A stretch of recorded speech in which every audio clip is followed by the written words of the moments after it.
Roll call working Tuesday, September 11. Color for the day is green. As always, protect yourselves, watch each other's backs. Why do you think this is a good time to tell this story? It's a story that when I read it, it was dying to be told. It was unbelievable. I think it's a good time because it doesn't focus on the conspiracy or anything on the negative. In fact, it focuses on the good parts about it. For me and John McLaughlin and our families, we never set off to make a movie. We just didn't. They came to us.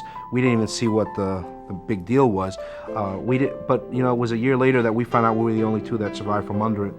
And then we started seeing the light that, we wanted to tell the story of our fallen officers, our immediate fallen officers. There's a lot more than the bad that happened that day. There's a lot of good. It's the good and that we want to show. It's how to honor people, and I just feel that it can never be too soon to show all the good. It's really just like an honest, kind, compassionate movie that, like Allison said, is honoring people who did something incredibly courageous and heroic, and I can't imagine it being too soon. They were good men and women that day. Why are we not going to share the story when you have two survivors who can tell you the facts?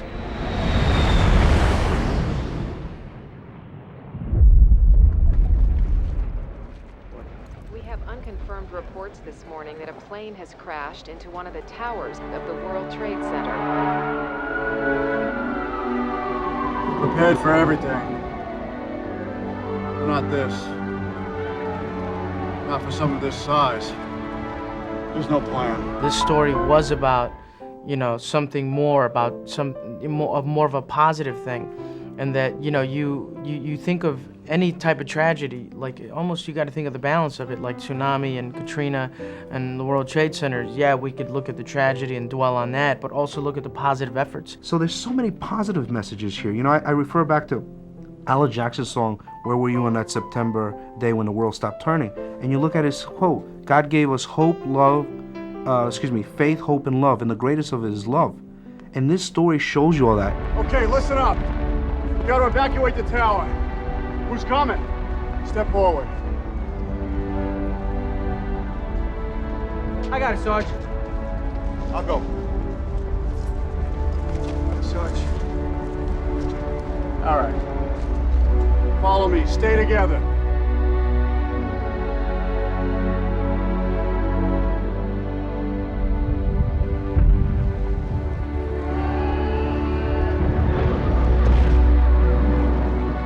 It sounds like a Hollywood film, but it's true. I mean, a Marine, actually an accountant who was a Marine, went down to New York and without permission went into the Red Trade Center at night and found them. It's an amazing story. You're never gonna get down there with all that gear, buddy. Try this. Marine K-bar. Best knife ever made. Thanks. You got a name, Marine? Staff Sergeant Carnes. I need something a little shorter. Staff Sergeant. You all right? Okay.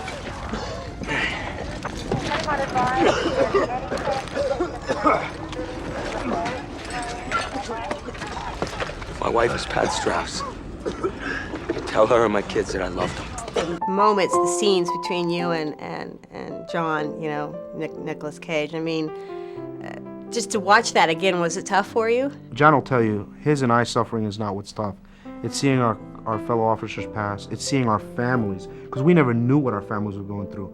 But we're astonished how strong our wives were. My wife was 7 months pregnant. Donna has 4 children to take care of. And this represents wives throughout America, wives throughout the world. Their wives at home went through are classic examples of, call them suburban housewives. At the same time, they defeat every cliche.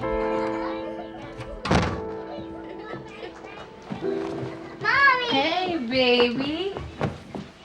I mostly thought of Allison as an inspiration. I didn't think it was important to imitate her or to experience exactly what she remembered experiencing. I think it was more important to me to try to experience my imagination of what happened myself in an honest way. Is Daddy coming home?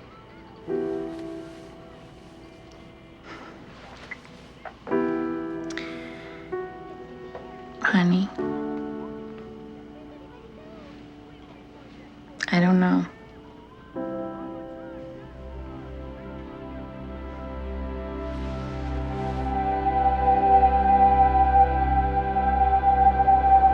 Ultimately, the relationships between the men and the women, the love between people, interconnectedness, these are good things to remember.